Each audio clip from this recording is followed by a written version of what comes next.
ಪರಿಹರಿಸಬೇಕಾದ ಸಮಸ್ಯೆ PQR ಕೋನದ ಮೌಲ್ಯ ಎಷ್ಟು?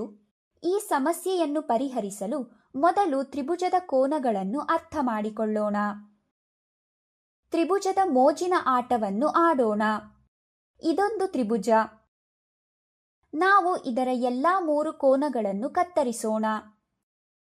ಈಗ ನಾವು 3 ಕೋನಗಳನ್ನು ಕತ್ತರಿಸಿ ಬೇರ್ಪಡಿಸಿದ್ದೇವೆ. ಈಗ ಈ 3 ಕೋನಗಳನ್ನು ಒಂದಕ್ಕೊಂದು ಜೋಡಿಸಿ ನೋಡೋಣ. ಅವುಗಳನ್ನು ಜೋಡಿಸಿದಾಗ ನಮಗೆ ಒಂದು ಸರಳ ರೇಖೆ ಸಿಗುತ್ತದೆ ಮತ್ತು ಸರಳ ರೇಖೆಯೊಂದಿಗೆ ಮಧ್ಯದಲ್ಲಿ ಅರ್ಧವೃತ್ತವಿದೆ. ಸರಳ ರೇಖೆ ಎಂದರೆ ನೇರ ಕೋನ. ಅದರ ಅಳತೆಯು 180 ಡಿಗ್ರಿ.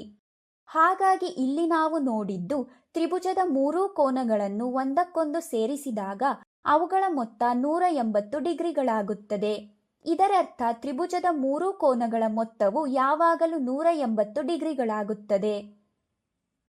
ಈಗ ಕೋನ PQRನ ಮೌಲ್ಯವನ್ನು ಲೆಕ್ಕ ಹಾಕೋಣ. ತ್ರಿಕೋನದಲ್ಲಿನ 3 ಕೋನಗಳ ಮೊತ್ತವು ಯಾವಾಗಲೂ 180 ಡಿಗ್ರಿಗಳು ಎಂದು ನಾವು ಈಗಷ್ಟೇ ಕಲಿತಿದ್ದೇವೆ. ಆದ್ದರಿಂದ 70 ಡಿಗ್ರಿ ಪ್ಲಸ್ 60 ಡಿಗ್ರಿ ಪ್ಲಸ್ ಕೋನ PQR 180 ಡಿಗ್ರಿಗಳಿಗೆ ಸಮವಾಗಿರುತ್ತದೆ. 70 ಪ್ಲಸ್ 60 130 ಡಿಗ್ರಿ.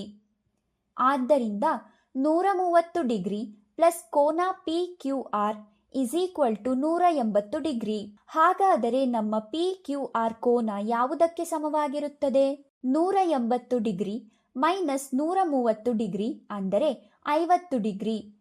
ಆದ್ದರಿಂದ PQR ಕೋನದ ಮೌಲ್ಯವು 50 ಡಿಗ್ರಿಯಾಗಿದೆ. ಈಗ ನೀವು ವಿಡಿಯೋವನ್ನು ನಿಲ್ಲಿಸಿ ಮತ್ತು ನೀಡಿರುವ ಪ್ರಶ್ನೆಗಳನ್ನು ಪರಿಹರಿಸಿ.